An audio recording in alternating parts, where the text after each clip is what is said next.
Hey guys, this is the Mall Fox here, and today I will bring to you the Quenby Mall, now called Stanley County Commons, located in Albemarle, North Carolina. This mall's story starts all the way back in December 1965, when ground was broken on Albemarle, North Carolina's first shopping center.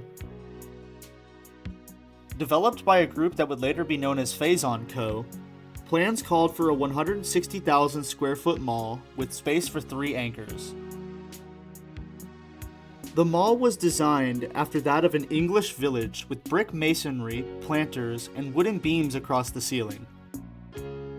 The design of this mall has stayed shockingly original to this day, minus a changed up ceiling design. So this is basically how the mall looked when it opened in the 1960s. The mall had its first day on September 29, 1966, opening with 5 stores. These included Belk's, W.T. Grant, Eckerd Drug, Royce Shoes, and Friedman's Jewelers. A standalone Hardee's had been open in the parking lot for a few months prior to the mall's opening. Shortly after opening day, a Harris Teeter and several other shops would open their doors at the mall. Some changes would happen in 1977 when JCPenney would come to take the place of W.T. Grant's due to the whole chain dying in the mid-1970s. The opening celebration for the all-new 28,000 square foot JCPenney location happened on January 26, 1977. The mall would see a renovation in 1983, having a re-grand opening on October 21st of that year. Improvements included a new ceiling being installed, new lighting, new tile flooring, and the addition of heating/air conditioning.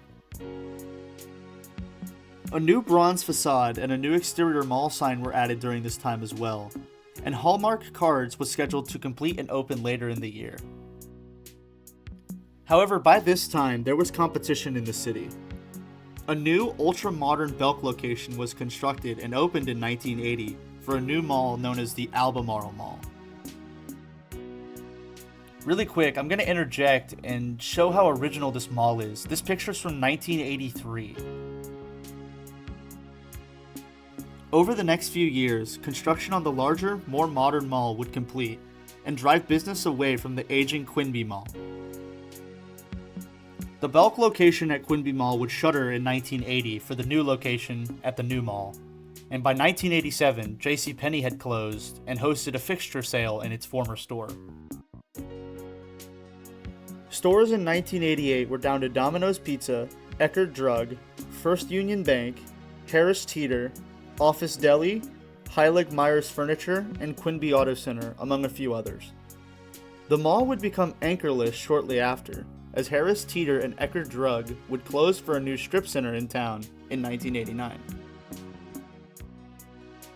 By 1991, the mostly vacant mall was drawing interest from local government to house its services, and these ideas would be realized in 1993 when Stanley County purchased the mall for a total of $1.3 million.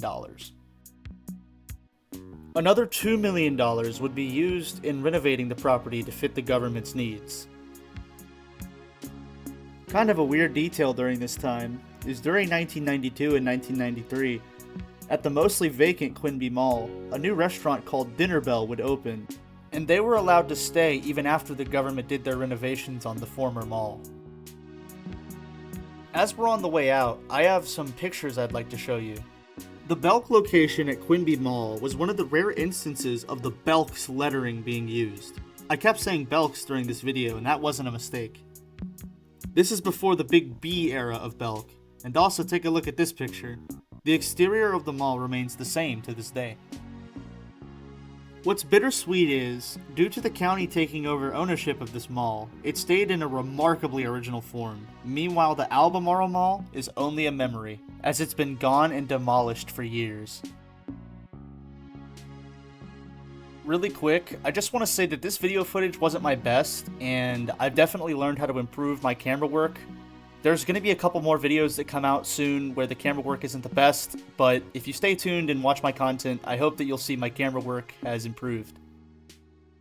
But for some final thoughts, I'm very glad I got to see this mall. It felt very liminal. and it's very old, and there's not many malls like this out there anymore.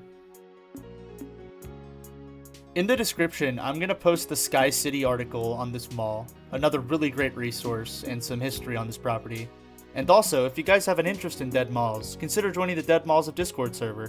I'll have a link in the description. But with that, that's going to conclude my video on the Quenby Mall in Albemarle, North Carolina. If you guys liked the video, press the like button. If you didn't like it, press the dislike button. Leave a comment if you have any past memories of this place, or if you just want to leave me a nice comment to read. And otherwise, stay tuned for the next mall video.